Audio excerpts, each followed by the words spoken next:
Bienvenidos a nuestro curso virtual de Economía para el nivel preuniversitario.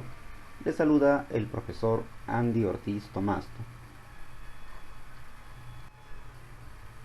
En esta sesión vamos a trabajar el tema el comercio internacional. Definamos entonces el comercio internacional como el intercambio comercial, tanto de bienes como de servicios, entre residentes de diferentes países. Esto ocurre debido a que ningún país puede producir todo lo que necesita. Por tomar un ejemplo, el caso del Perú. El Perú produce y vende a otros países minerales y también para usarlo de manera interna, pero nosotros no producimos tecnología. Es necesario comprarlo de otros países. Incluso Estados Unidos o China, que son países potencias, desarrollados, países industrializados, no producen todo lo que se necesita para vivir en su país. Esto debido a que han enfatizado en algunos sectores, han priorizado en esos sectores y producen ello y lo venden. Y van comprando, a menor precio obviamente, algunos recursos que no pueden producir a otros países en menor grado de desarrollo. La pregunta aquí es, ¿qué producir? ¿Qué vender? ¿Qué exportar? Y las respuestas van a estar según las ventajas de cada tipo de producción, que ahora las vamos a analizar. A todo esto se le conoce como las teorías de las ventajas. Analicemos primero la teoría de las ventajas absolutas, propuesta por el economista Adam Smith, padre de la economía, y él nos dice, se debe exportar, es decir, vender a otros países, aquellos bienes de menor precio en comparación con la competencia. Si uno va al mercado exterior, al mercado internacional, y ve que tu producto cuesta $50, pero otros países lo venden a $60, entonces exporta eso, porque van a preferir comprarte a ti. Y dice, debes importar, debes comprar aquellos recursos o aquellos bienes cuya producción en tu país te salga muy caro. Aquellos bienes que para consumirlos requieren un alto costo de producción y a eso no lo produzcas, dice. Mejor cómpralo. Te va a salir más barato, vas a ahorrar tiempo, vas a ahorrar dinero y lo que pudiste destinar a crear esos bienes, que ya no vas a crear porque los vas a comprar, dedícalo a crear los bienes que se van a vender.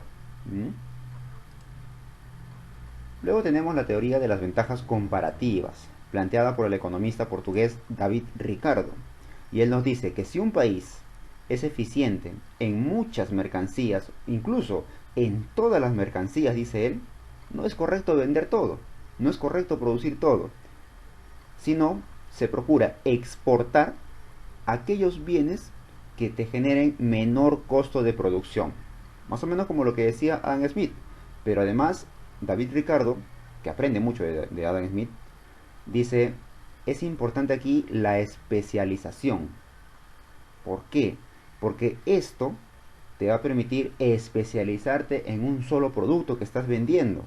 Por lo tanto, lo haces mejor, produces en gran cantidad y te permite mayores ventas y eso te trae mayores ganancias. El resto dice, deja de producir. Y por último tenemos la teoría de las ventajas competitivas, que es una tendencia ya más moderna, propuesta por el economista Michel Porter. Y él nos dice, se debe exportar los bienes y servicios de alta competitividad. ¿A qué se refiere con eso? Que tus bienes y servicios que ofrezcas al mercado externo deben ser diferenciados. ¿Para qué vas a vender algo que todo el mundo vende? Ya no. A su vez, este producto debe ser de alta calidad. Eso te va a hacer destacar y diferenciarte del resto. A su vez, le suma el impacto social que este puede tener. Un gran beneficio a la población que le conlleve a un desarrollo social. El comercio internacional se da de dos formas. La primera de ellas es la exportación.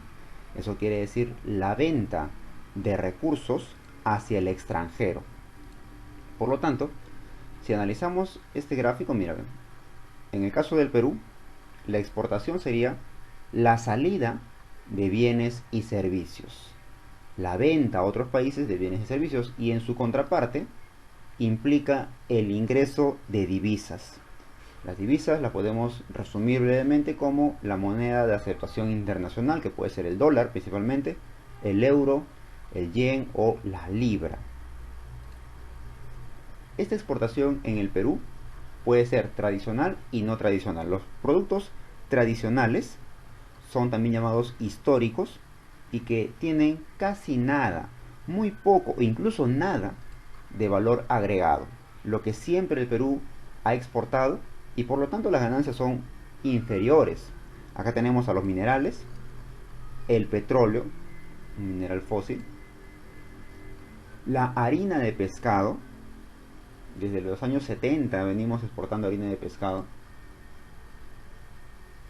Recursos vegetales como el azúcar, el café y el algodón también forman parte de esta exportación tradicional que hace el Perú. En cambio, la exportación no tradicional son aquellos productos que recién se están vendiendo al extranjero, pero tienen además un valor agregado. ¿Eso qué implica? Que el producto ha sido transformado previamente, ha sido modificado, ha entrado a tallar la mano del hombre, y eso le genera un precio mayor. Supongamos, si se vende el mineral tal cual como está, por ejemplo, nos darían $20, que sería una exportación tradicional. Pero si ese mineral lo transformamos de repente en un insumo de una maquinaria, ya no va a costar $20, va a costar $100. Entonces la ganancia es mayor. A eso se le llama el valor agregado. Y surge cuando el hombre transforma el recurso o la materia prima, ¿no? Estamos hablando acá en la exportación no tradicional de la textilería, la ropa, los espárragos, que a pesar de ser un producto agrícola, al darle valor agregado, pues tiene mayor importancia, genera mayores ingresos. La páprica, que es un tipo de condimento, las alcachofas y las conservas de pescado, diferente a lo que es harina de pescado, que es una primera transformación, algo rápido, algo sencillo. Mientras que las conservas de pescado ya implica un trabajo diferente, especializado y que está generando ingresos al Perú. Recuerda, la exportación no tradicional genera mayores ingresos que la exportación tradicional, pero en general, toda exportación va a generar empleo a los peruanos y el ingreso de divisas. Luego tenemos la importación, que es la compra de productos del extranjero. Entonces al Perú van a ingresar bienes y servicios que se han creado en otros países, pero a cambio de eso nosotros tenemos que entregar dinero, es decir, salen divisas del Perú. En la importación, el Perú importa básicamente insumos, también llamados bienes intermedios, gran variedad de plásticos, productos químicos, abonos, fertilizantes. Eso el Perú lo importa, pero aún no están listos para ser usados. Es por eso que se llaman bienes intermedios. Estos insumos van a ser recién procesados en las fábricas que se encuentran acá en el país. Los bienes de capital también son importados por el Perú. Son aquellos bienes que te permiten crear nuevos bienes, crear riqueza. Las máquinas, los tractores forman parte de este rubro que el cual el Perú importa. Y por último, el Perú también importa bienes de consumo, que no van a ser transformados como los insumos, que no sirven para crear nueva riqueza como los bienes de capital, sino que ya están listos para ser usados, como por ejemplo electrodomésticos, cocina, lavadora, refrigeradora. Eso lo hacen en otros países y el Perú solamente lo importa y lo compra, ¿no? Automóviles, la ropa, alimentos, zapatillas. Bien, todo eso implica parte de la importación. Aquí el Perú, recuerda, compra de otros países y va liberando dinero, divisas. Conozcamos ahora los elementos que forman parte del comercio internacional. Primero, lo más importante, la divisa, que es una moneda de aceptación internacional. Generalmente es una moneda que le pertenece al país más industrializado. Eso implica que es el país también más desarrollado. La industrialización y el desarrollo económico de un país están directamente relacionados. Mientras más industrias tenga ese país, más desarrollado será. Mientras menos industria tenga, menos desarrollo económico tendrá ese país. La divisa por excelencia a nivel mundial es el dólar, pero también está muy cerca el euro, la libra esterlina y el yuan. En la actualidad ya están compitiendo la moneda norteamericana con la moneda china por ver cuál es la de mayor difusión y aceptación en el mundo. Es una guerra económica. Así también existe el arancel. El arancel es un impuesto sobre las importaciones. Esto sirve para, por ejemplo, ¿no? Cuando un extranjero viene con sus productos para venderlos acá en el país le cobra dinero. ¿Por qué? Mira, ese dinero va a las arcas del Estado, es decir, genera ingresos al país. Número 2, protege la economía nacional, porque el arancel siempre tiene que ser analizado, no es el mismo. No es el mismo arancel. Hay aranceles específicos, aranceles ad valorem, flat, escalonado, diferentes tipos de aranceles. Eso depende del producto que esté llevando y cómo esté la economía nacional. Si, por ejemplo, el vendedor extranjero está trayendo bebidas y lo va a vender a $1, pero en el Perú la bebida cuesta como mínimo $3, obviamente el productor nacional va a salir perdiendo, porque la gente va a preferir comprar lo más barato. Entonces el arancel sirve para equiparar los precios y proteger la economía nacional.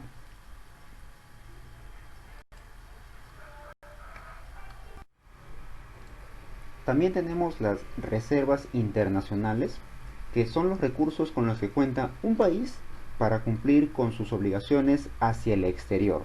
Eso implica que para tener confianza y credibilidad en el comercio internacional debemos tener, por ejemplo, reservas de oro, reservas de divisas o reservas de bonos. ¿Cómo funcionan los bonos del Estado? De la siguiente manera: cierta institución, cierta persona particular le genera un ingreso al Estado. Por ejemplo, acá en el caso nos dice 10.000 euros, es un pequeño caso, y el Estado de manera anual cada año le va entregando un pago del 5%. ¿Por qué? Porque esta persona tiene un bono del Estado. ¿Cómo lo ha conseguido? Pagando 10.000 euros. El Estado va pagando los intereses, por así decirlo, el 5% de todo el préstamo capitalizable, ojo, y cuando termine el periodo del contrato, el Estado tiene que devolverle todo el dinero. Devuelve los 10.000 euros al vencimiento de la fecha del contrato y el bono regresa a manos del Estado. Y por último, los derechos especiales de giro, que es dinero, son activos emitidos por el Fondo Monetario Internacional, no a cualquier país, solamente a los países miembros para solventar los desequilibrios de la balanza económica. ¿A qué se refiere la balanza económica? Ya nosotros lo hemos trabajado la semana anterior. Cuando hay un déficit fiscal, es decir, se ha gastado mucho en el comercio internacional y se ha ganado muy poco. Básicamente ocurre cuando se importa mucho y se exporta poco. Primera pregunta de la autoevaluación nos dice: es el conjunto de bienes y servicios enviados fuera del territorio nacional. Si salen los bienes y servicios, estamos hablando de la exportación, por lo tanto, ingresan divisas. La pregunta número 2 nos dice: moneda extranjera manejada en el comercio internacional. A eso se le llama divisa y es aceptada pues en cualquier parte del mundo. No te olvides que tienes además una tarea pendiente. Desarróllalo, practica y estudia mucho y nos encontramos la próxima clase. Hasta luego.